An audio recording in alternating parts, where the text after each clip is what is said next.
She was 21 and sleeping inside the back seat of a faded blue sedan parked behind a closed laundromat at the edge of a quiet town. Every night, cold air slipped through the cracked rubber seals around the windows and carried the smell of rainwater detergent and wet concrete into the car, where she slept beneath an old gray blanket. Her name was Clara Bennett, and everything she owned fit inside 2 plastic storage bins stacked behind the driver's seat, 3 sweaters, a broken phone charger, a photo of her grandmother folded so many times the edges had turned white, and exactly $1.17. Most nights Clara parked where nobody would notice her, near places already forgotten, empty buildings, quiet streets, places where nobody asked questions. But one rainy evening, while sitting inside the laundromat trying to stay warm, she overheard 2 older men talking near the vending machine. They laughed about a tiny abandoned grain shed sitting outside town. No roof worth saving, one of them said. Floors probably rotting through. The owner just wants it gone. Then one of them laughed again. Hell, somebody could probably buy the whole thing for $1. Clara didn't know why the words stayed in her head. Maybe because nobody had ever said she could own anything before. The next morning, with one wrinkled dollar bill in her pocket, Clara walked 3 miles through cold wind to see the place for herself. The grain shed sat alone beside an empty field surrounded by dead grass and rusted fencing. Small, crooked, half forgotten.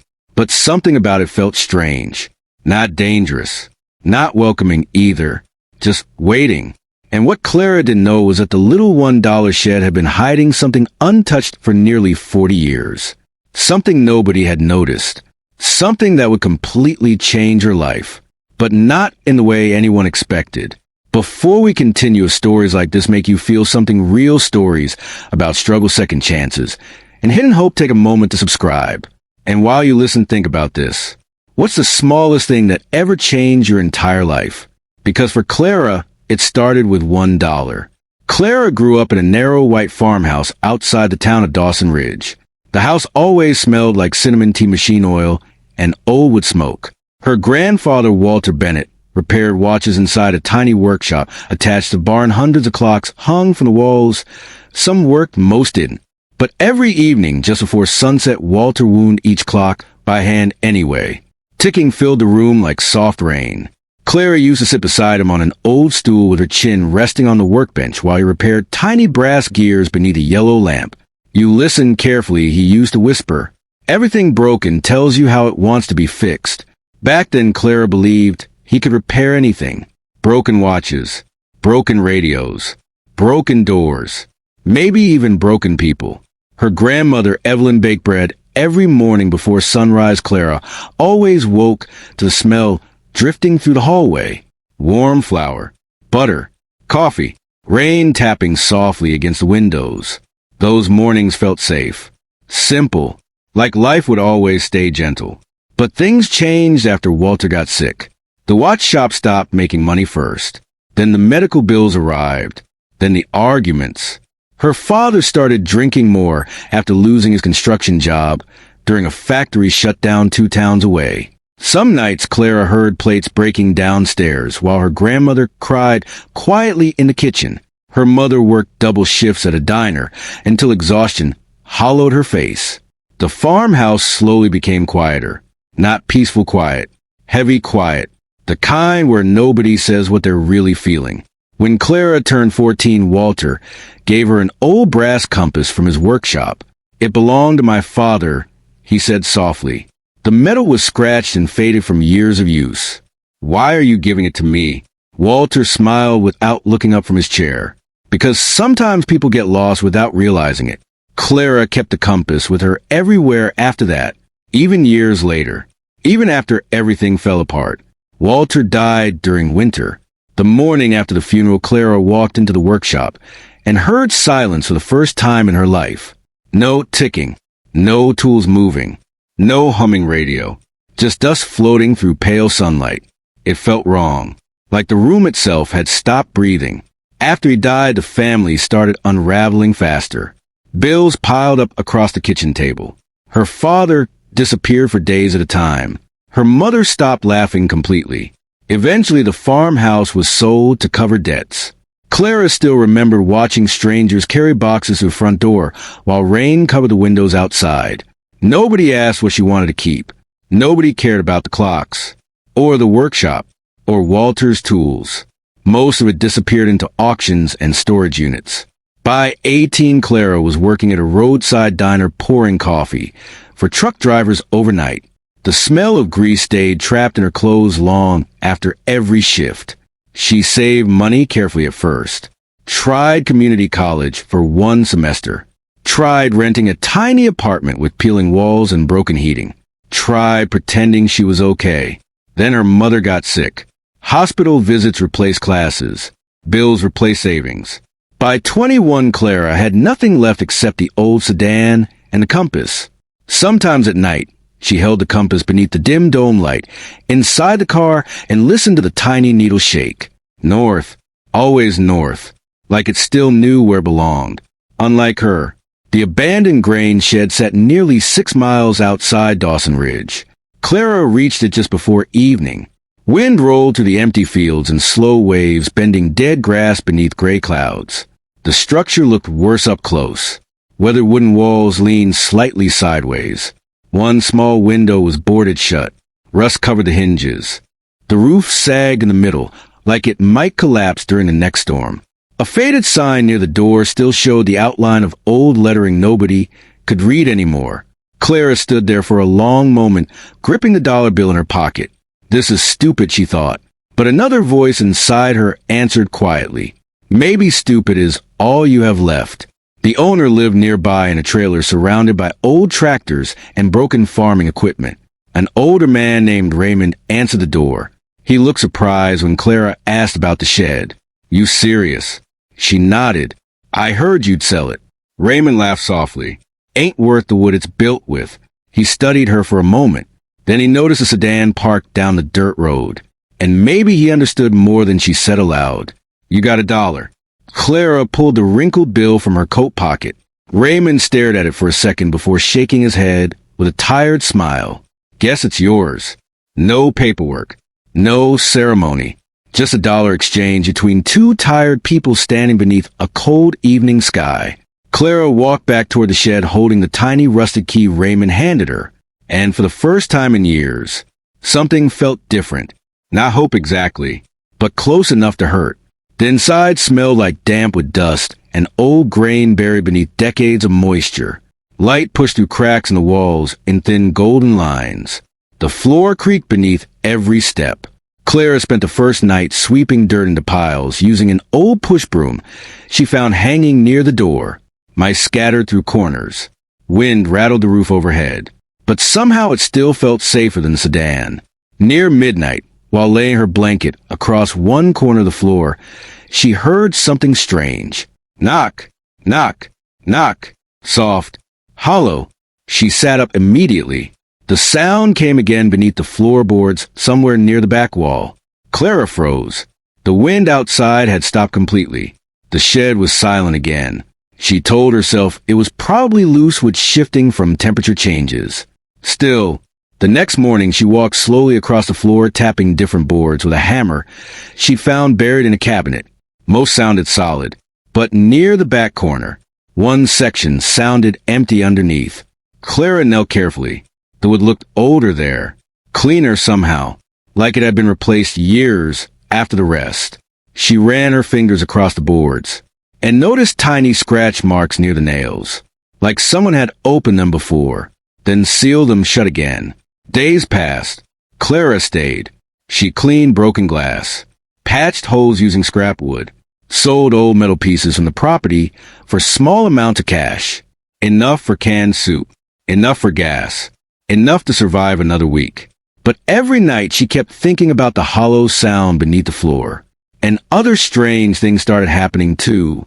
A faint smell of machine oil appeared near the back corner whenever rain fell. Not fresh oil, old oil, like the scent from Walter's workshop years ago. One afternoon, Clara discovered faded marks carved into the wall behind stacked crates. Tiny symbols, numbers, almost like measurements, or directions.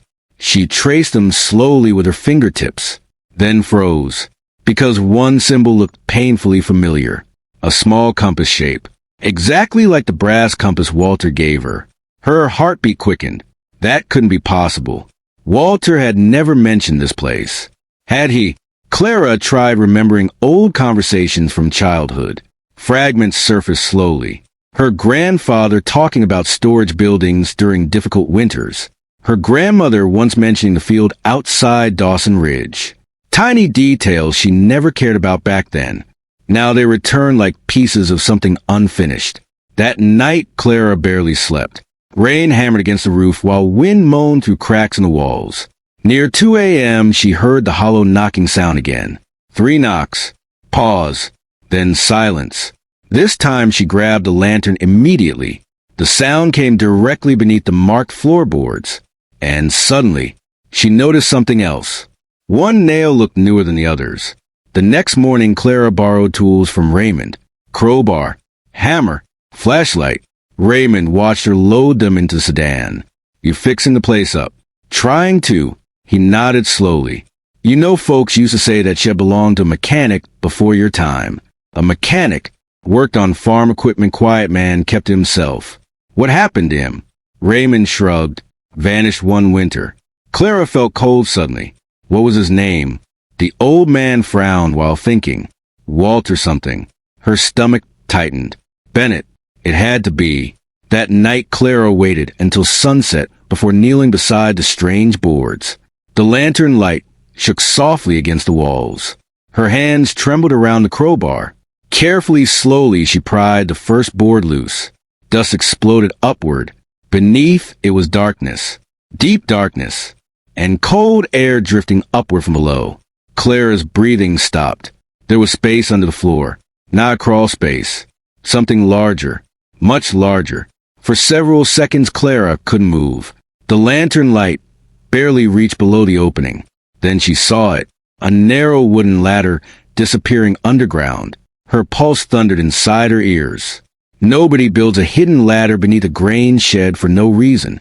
Every instinct told her to leave. Instead, she grabbed the flashlight and climbed down. The underground room smelled dry despite the years. Dry wood, metal, oil, time itself.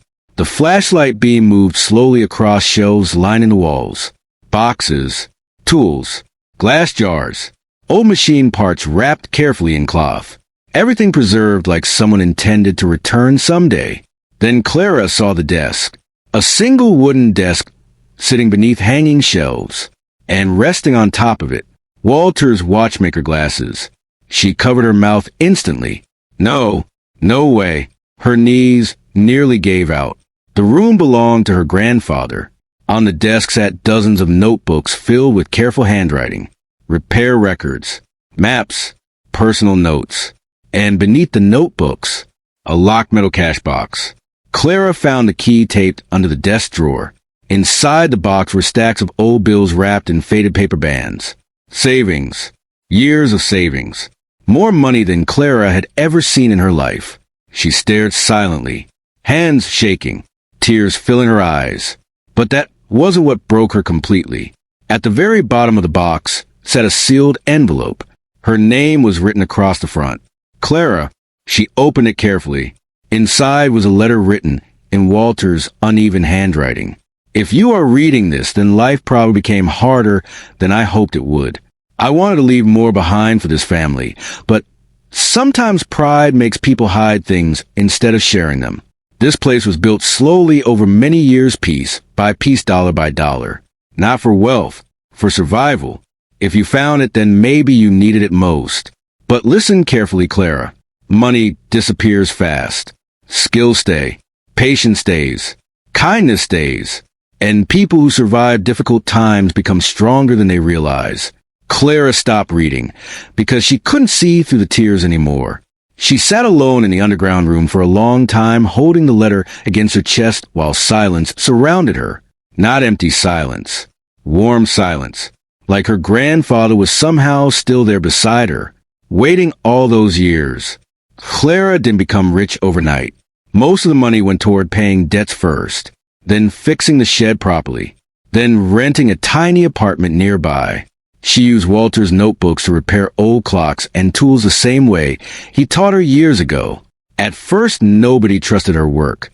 A young woman repairing antique clocks in a small town sounded ridiculous to most people. But slowly customers came back, then brought friends, then more clocks. Raymond helped rebuild the shed into a small repair shop. Some evenings he brought coffee and quietly repaired shelves beside her without asking for payment. Clara made mistakes constantly.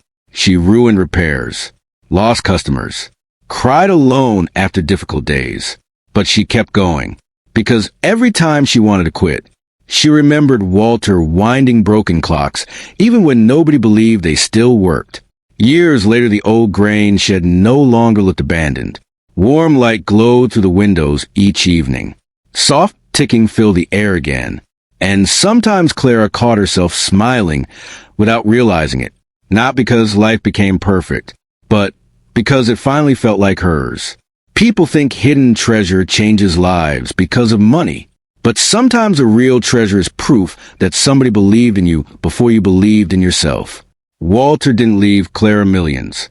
He left her direction, a path, a reason to stay alive during the hardest chapter of her life. And maybe that's what most broken people are truly searching for. Not rescue, just one small sign that their story isn't over yet. One cold evening, nearly 3 years later, Clara parked the same faded blue sedan beside the repaired workshop. She still kept it, not because she needed it anymore, because she never wanted to forget who she used to be. Snow drifted softly across the empty field, while warm yellow light glowed inside the shop windows. Clara stepped inside and listened to the ticking clocks surrounding her. Hundreds of them now, just like Walter's workshop long ago. She reached into her pocket and pulled out the old brass compass. The needle trembled briefly, then settled north, for the first time in years.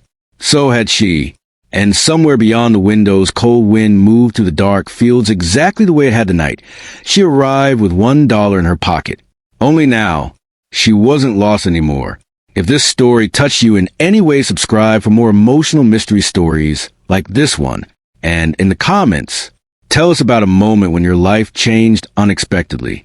Sometimes the smallest things carry the biggest turning points. Even $1